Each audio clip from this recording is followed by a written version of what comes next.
Welcome to the Bill Collector, where I'm Bill and I'm a collector. What up? Another Wednesday. It's like clockwork.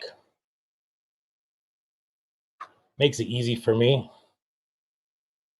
because I'm going to be staying here at 6 o'clock to watch Deuces Wild. Makes for a great time. So, wow. You know what a French fucking bulldog is? Don't do it. Jesus Christ, man. So, what I see a lot of kids doing these days is pairing up with a girl or whatever the fuck you want to be with, and they go get an animal together. So, but like nothing lasts forever, and you got a whole sect of people trying to share custody over fucking animals. But my kid didn't even get that. So his ex is like my ex. She don't want him to see the goddamn animal. So, make a long story short, he impulsively went out and got another dog to fill the void of the other dog that he had.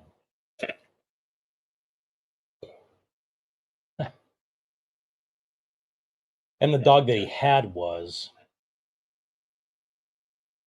a little black Chihuahua, standard black Chihuahua, sturdy one, not a teacup. It's a sturdy black Chihuahua.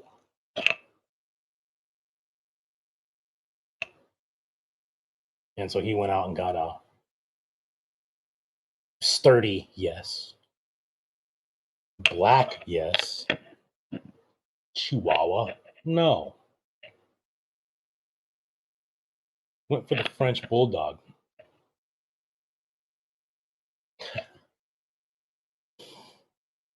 I've only really had mutts and this little designer dog. Fuck.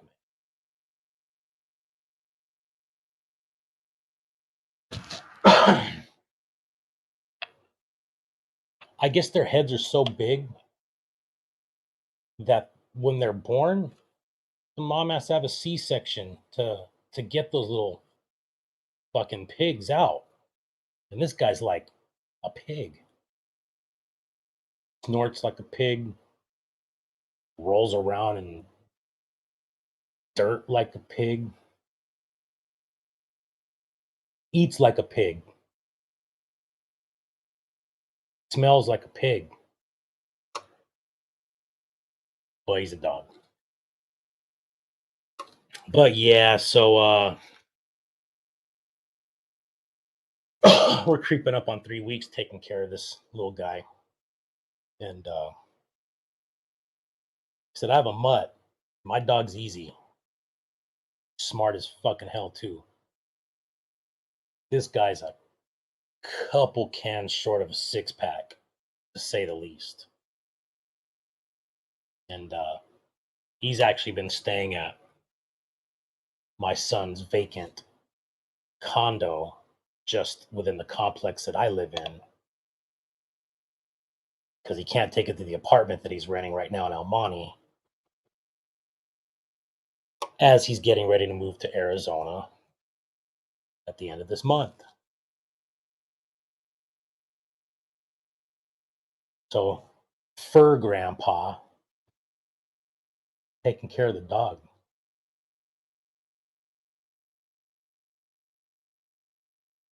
Look, I've had dogs for a long time, and there's no easy way to go about it.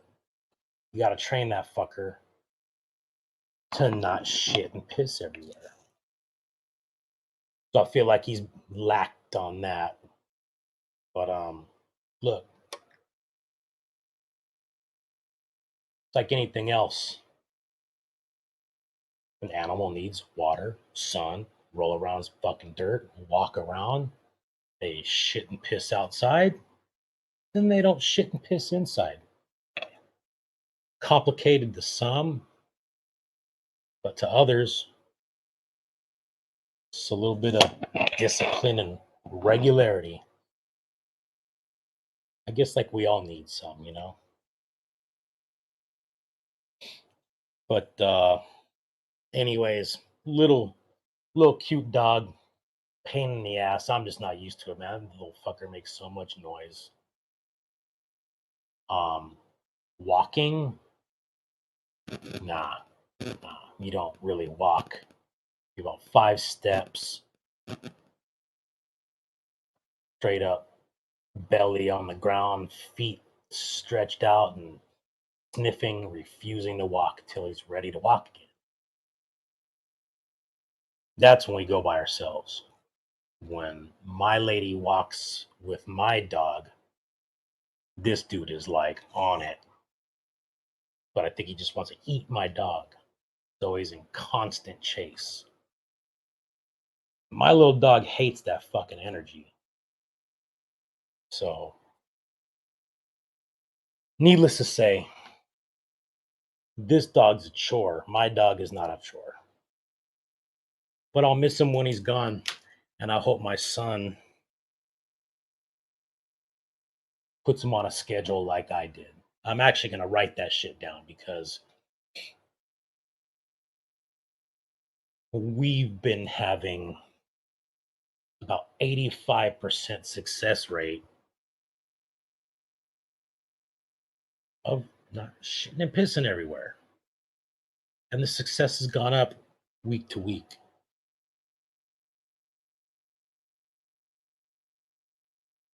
You know, kids. So yeah, you can see, let's see. Let me see. What's up, Stephen Luker? What's happening, buddy? I'm gonna try and what are my thoughts with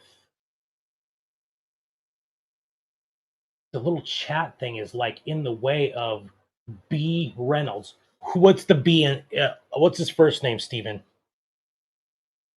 Brian Reynolds. What team is he on? Because to be perfectly honest with you, man, I'm like lacking on keeping up with baseball. Well, good for freaking him, man. The Pirates need something, dude. Jeez. They need something to put somebody in the seats. And if the kid keeps doing good, all the Pirates are going to do is get rid of him so they can keep the franchise in the dumps like they like it. I think they like to be in the dumps.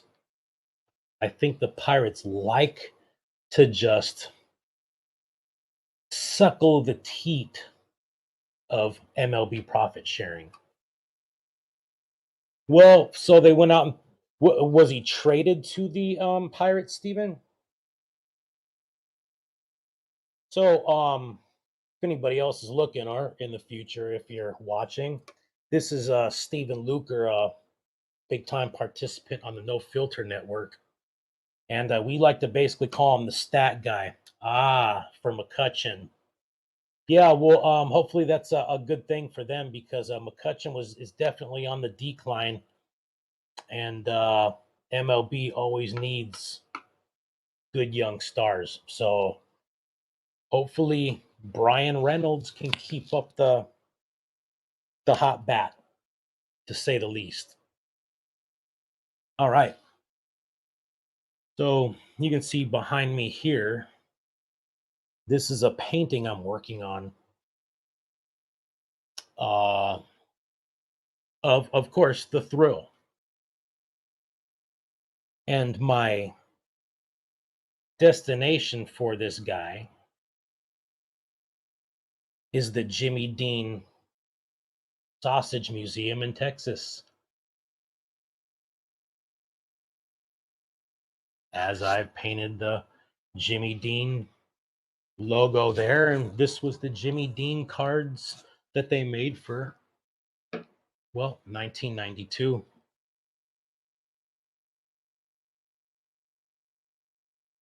So we'll get that out there pretty soon. If you follow my Instagram page, you'll notice of late, I've really been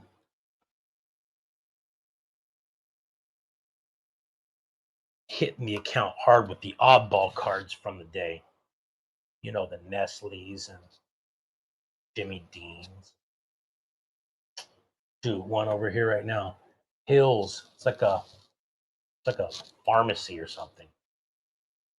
The classic cards, Kmart's, KB Toys, etc., etc. And so an associate of mine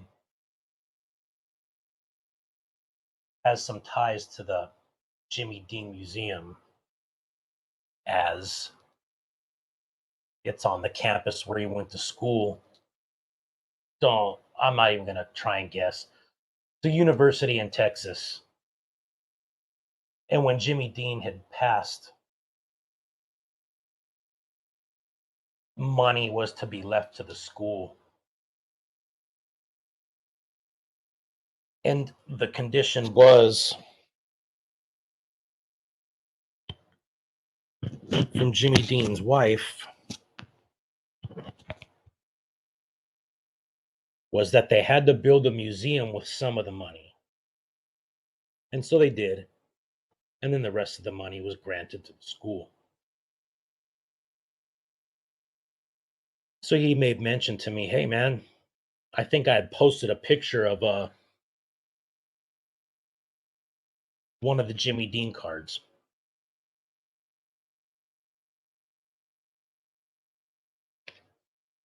He said, hey man, if you make some art like that, I'm sure we can get that in the museum. So we'll just make a little friendly donation of art to the museum. And he said they got space, so they better put it up.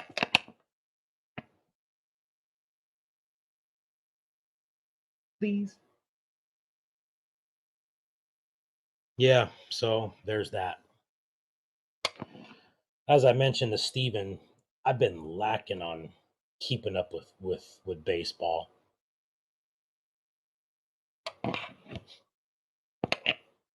Should pay a little more attention, but it's like energy. I'm doing too many other things than fucking around with baseball, watching games, and really caring about who wins. Because I don't. It doesn't affect me. If my team, the Dodgers, win, it doesn't affect me. And if they lose, it doesn't affect me either. Ever since I was a kid, my mom says I did a pretty good job entertaining myself. It might be the one thing that hasn't changed. So I've never been a big video game guy.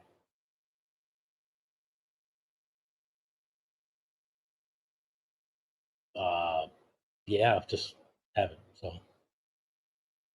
right on. So I've been meaning to get to this. Got two more packs of these 86 tops. So I'm gonna open one right now. See what we got. I'm gonna try and open this pack real carefully. Let's see what I got here to open up this beezy. See what we got.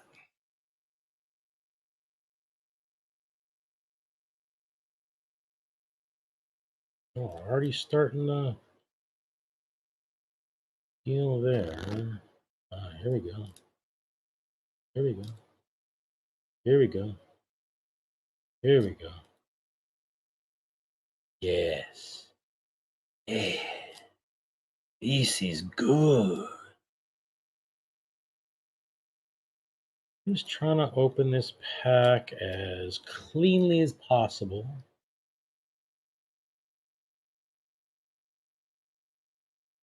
For nefarious reason.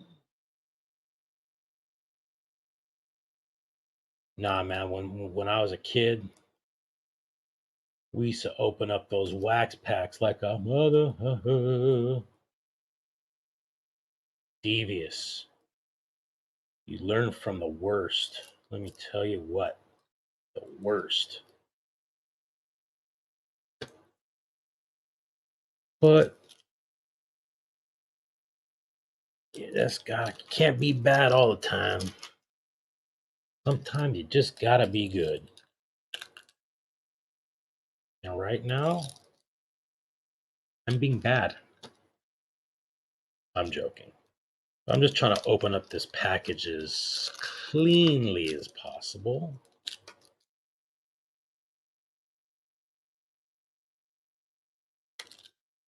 I mean, you have to figure this is 30-year-old plastic. 30? 30. Damn. 1986 is like fucking old plastic.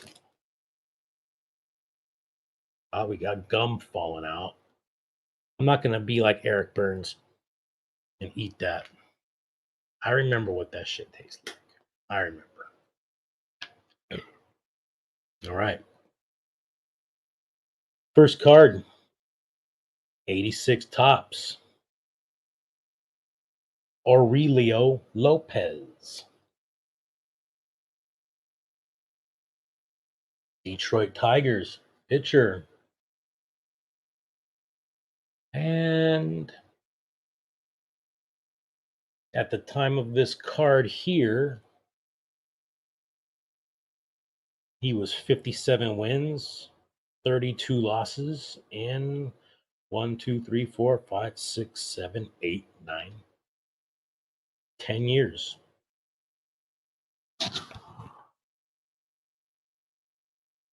Came from Tecamachalco, Mexico. 6 foot tall, 200 pounds. Aurelio Lopez. Next player in the pack. Bryn Smith, Expos pitcher.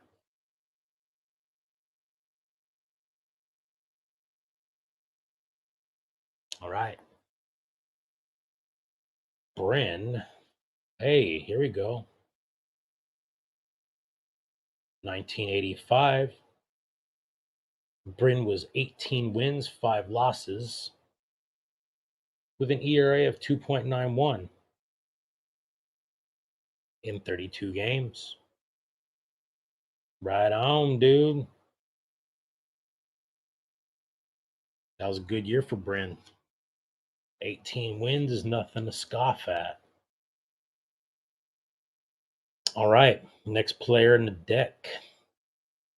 Reed Nichols, Chicago White Sox. Outfielder.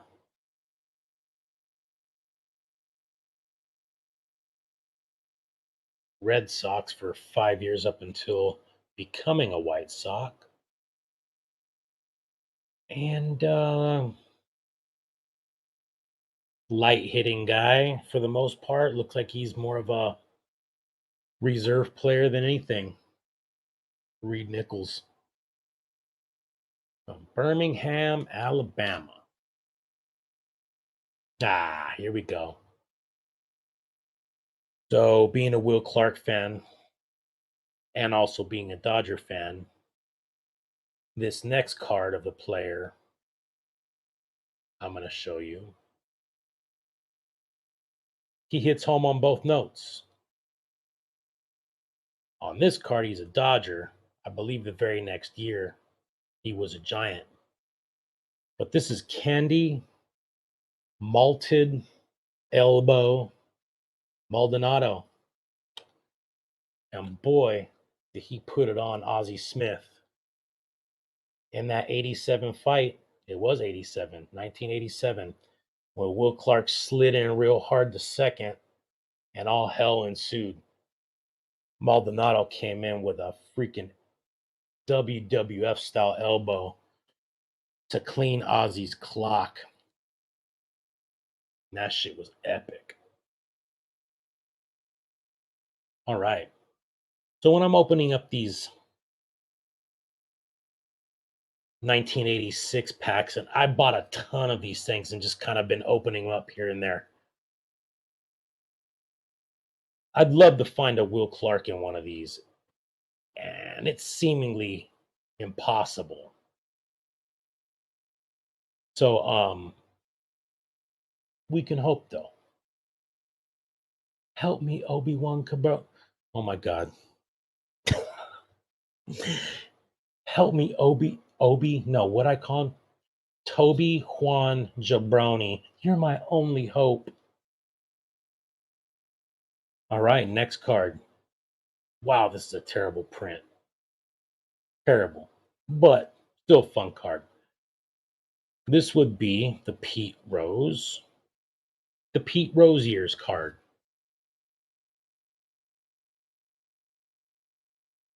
And we'll just read it because it's signifying 1975, 1976, 1977, and 1978 accomplishments or highlights from within those years. 1975, 2,500th major league hit was single versus Pirates, August 17th. Led major leagues with 112 runs, tied for the league lead with 47 doubles. 1976, led major leagues in runs with 130, led major leagues in doubles 42, and National League in hits with 215. 1977, passed Frank Frisch with his 2,881st hit, July 25th, becoming the leading switch hitter in history. 1978, 3,000th major league hit was a single versus Expos, May 5th. His 44th consecutive game hitting streak, June 14 to July 31, tied all-time NL records set by Willie Keeler in 1897, led majors with 51 doubles.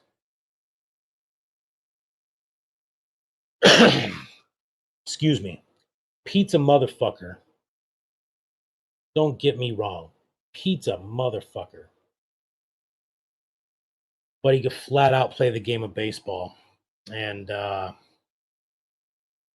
think it's a shame that the Hall of Fame doesn't have a place for him in there. All right. Next feller. Mets pitcher Brent Gaff.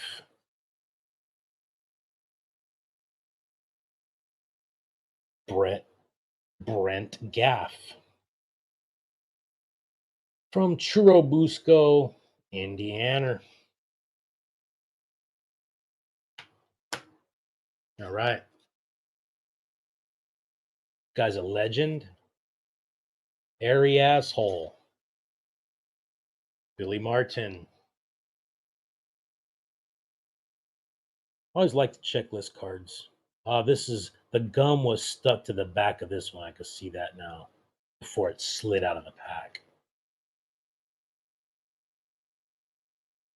Billy Martin, boy, go on YouTube. Look, just type his name, Billy Martin Yankees, and you're gonna see some shit.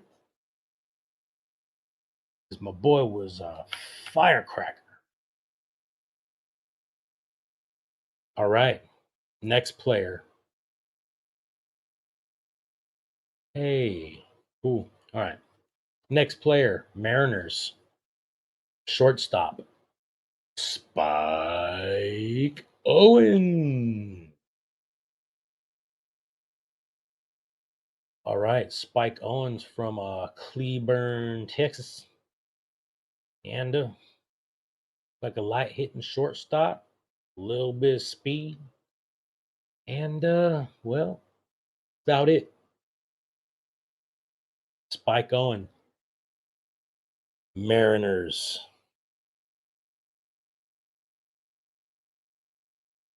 Next player. Expos. Outfielder. Herm Winningham.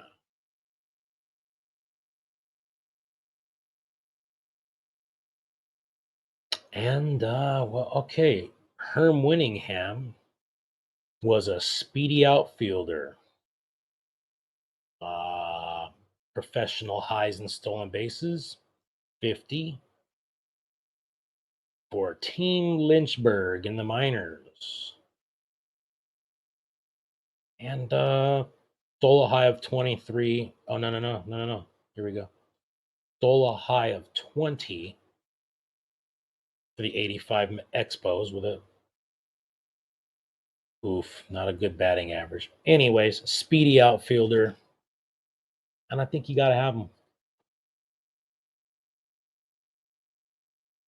All right.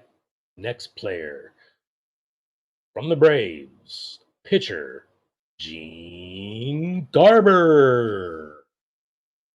Oh, hey, Gene had himself a long career. The back of this card, we're looking like 10, 11, 12, 13, 14, 16 years, 17 years right here, with a high in 1975 of 10 wins.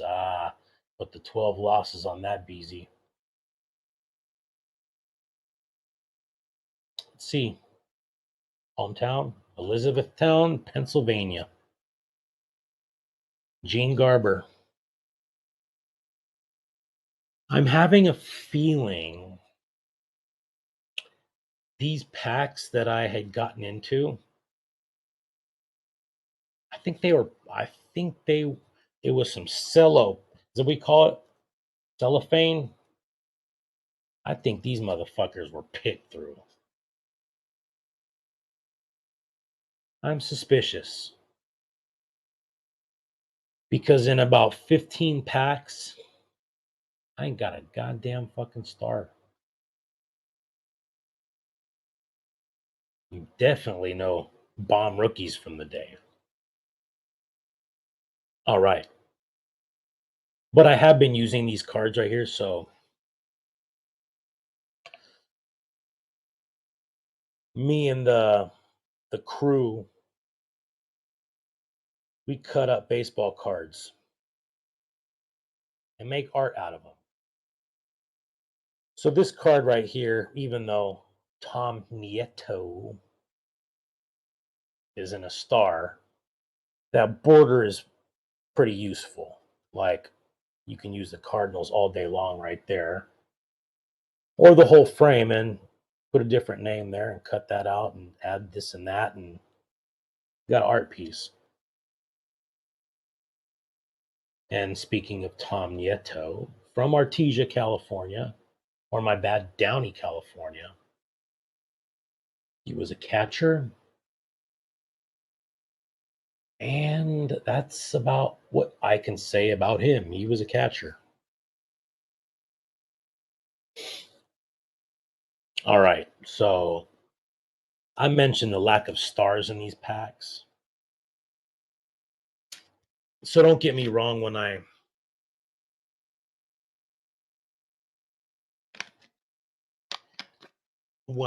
show the next guy and say he's not a star, because this next guy was an absolute flat out star. It just wasn't in the mid 80s. Fred Lynn, I believe, career started in 1974. 74? Earlier 70s. And he was the very first player to win a Rookie of the Year and MVP in the same season. This guy was a beast. And from his rookie season on, and he also won the Gold Glove his rookie season. So he's only one of two players and Ichiro, who was later than him, to win those three awards in their rookie season. But this was definitely on the downside of his career. But he still hit. I mean, shit, dude. He still hit 23 home runs in 124 games in 1985. He was a beast. Don't get. I mean, this guy was an absolute beast. But one of the things that would happen with him is he'd crash into a wall because he was that type of an outfielder. Then he missed some games, but I mean, shit. Before the end of his career, right here, 218 home runs he has at the time. He still hit almost 100 home runs until 1991, when I believe it was that he retired. So, but on a previous episode, I did kind of go into his career, and in the grand scheme of things, he's a pretty much a top 10 center fielder in Major League Baseball history. So that's saying something. If you go by position, he's one of the greatest of the position, and seventh all time in home runs in center field. So Fred Lynn was a definite star, great player, and that's that. So, but definitely not in his prime at this point. Next player from the Expos, catcher Mike Fitzgerald. Mike. And Mike was from Long Beach, California, and at the time was living in Lakewood, California. Damn, he was living in California. How about that? Playing for the Expos. But Mike was more like a reserve catcher. Looking at the back of his stats. All right. Final card. Yankees shortstop Bobby Meacham. And looked like Bobby Meacham was a fleet of foot player. Didn't have much power. Born in Los Angeles. And at the time was living in La Mesa, California. So wow, that was a whack pack. Whack pack, bro. Holy smokes, dude. That was a whack pack. I believe I do collect Fred Lynn, but I think I have that card already.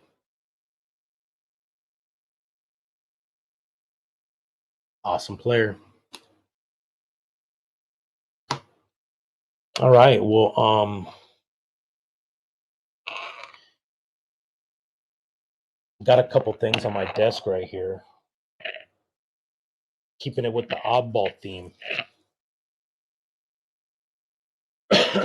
And these were, I'm going to show you a card right now because I'm going to slab this thing because it's still in its package. But I used to love when these come out because I'll show you. Mother's Cookies cards. I used to work, my first job, real job, was working at a grocery store. Pavilions was a Bonds company in my hometown of Monrovia, California.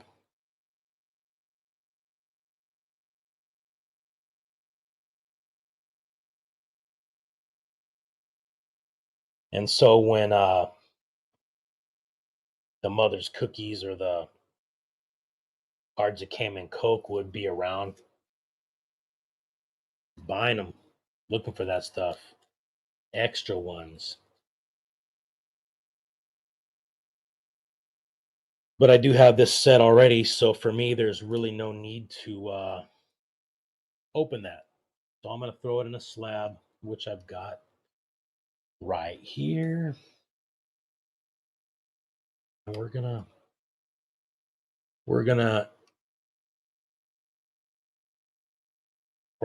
put it in its tomb, for it to never breathe the air again. So that's kind of fun to lab some of these cards away because Well, that ain't gonna fit in there. I'll just be perfectly fucking honest. That ain't gonna fit. So, up, scratch that idea. It just needs a. This is like a 35-point case, so you're looking about maximum two cards, two regular thickness cards, or one, well, 35-point card. Standard thickness. So, because I'm in the printing industry, or come from, or have worked in it.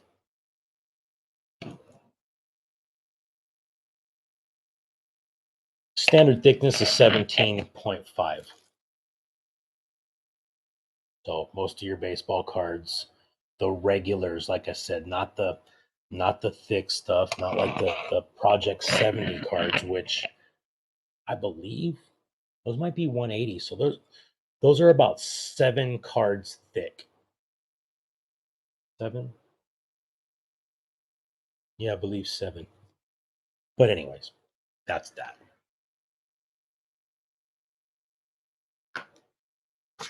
Oh, happy belated Father's Day to the fathers. I'm a father. I'm a grandfather. My grandkids have a father. I have a father. My son is no, my brother's a father. Some of you that are watching are fathers. So happy belated Father's Day because I had meant to mention that shit last week and I forgot. Happy Father's Day, fellers. Yeah. Yeah. So stay tuned. Eric Burns had mentioned, he goes, "Oh yeah, I think you should have an art show." And so I've been thinking how I should do that. And I should just show it. Fuck it. Right? If I'm doing a project, you can be along for the ride with me. You know, set up a time, and when I make my drawings or whatever, when I add to the book, you can be there too. So you could see where I fuck up. You can see where I'm doing good. You can see when the lines are flowing out right, and you can see when they're flowing wrong. Um, Art is just like anything else. Practice, practice, practice. And then you may have a performance you need to do. Performance being a commission somebody orders from you. Practice being, or the performance being uh, something somebody's paying you for. You practice so you can perform. Okay. And I practice a lot, so I may as well be documenting some of that. I'm a pretty private person. May not seem so, but I mean, for the most part, I am. That's kind of why it's taken so long for me to actually start like talking to the camera, talking about things, find something to talk about. So right now, it's easy for me to talk about this collection that I've been curating for since 1989. That's easy for me to talk about. In regards to other things, yeah, I think I should talk about other stuff too. And I'm wondering if I should just keep it all right here. Fuck it, we'll just call this thing the bill collector. And this would be the one place where I talk about everything. Because I wanted to keep it light, And I mostly do.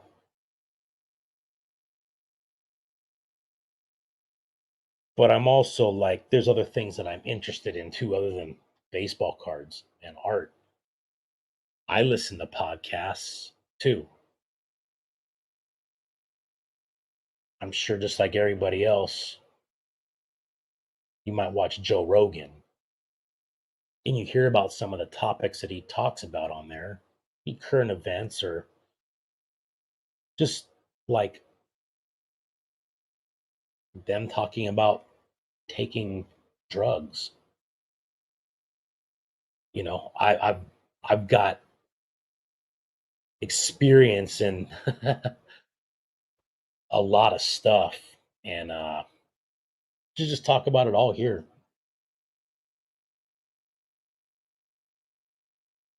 rather than have a different show with a million different names.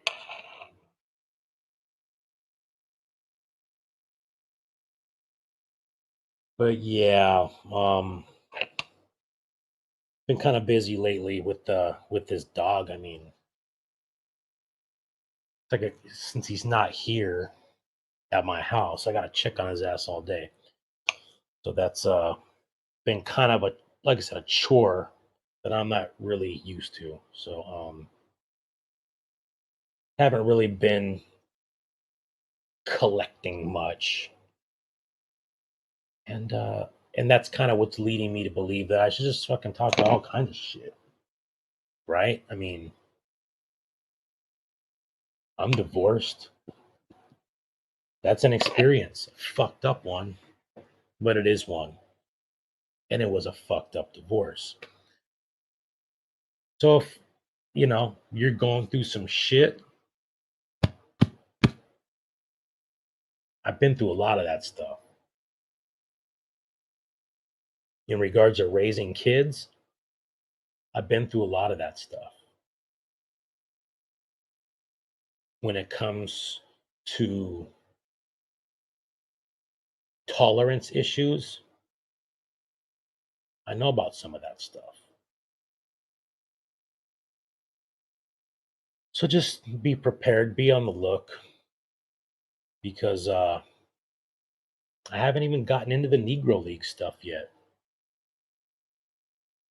I think that's where I really need to focus. I think I really need to focus on that.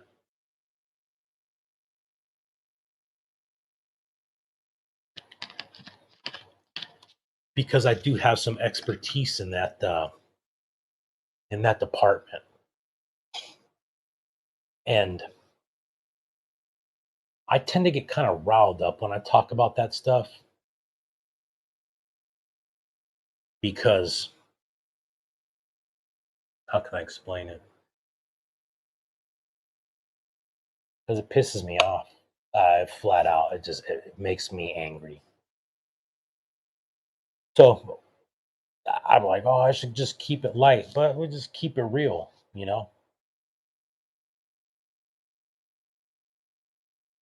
because some of the stuff that's happening out there, I agree with it all. Some of the things that society is asking people to just up and accept, I don't think that's acceptable.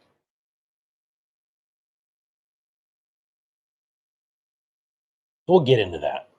All right. Um, like I said, this is the easy stuff to talk about. The baseball cards, the fun stuff, the art, stuff that I get enjoyment from. But I'm looking to have a conversation. So gotta find me some guests. It's just asking. You know what I mean? I like this 5 o'clock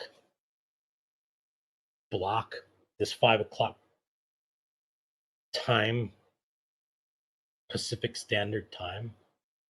I'm kind of looking to keep it. Something to something to do on Wednesdays at 5. Like I said, it rolls right into a show that I'd be watching anyways, so just block off this time.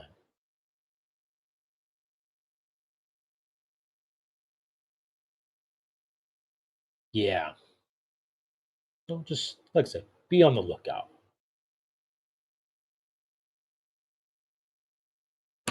I'll leave you with one more thing.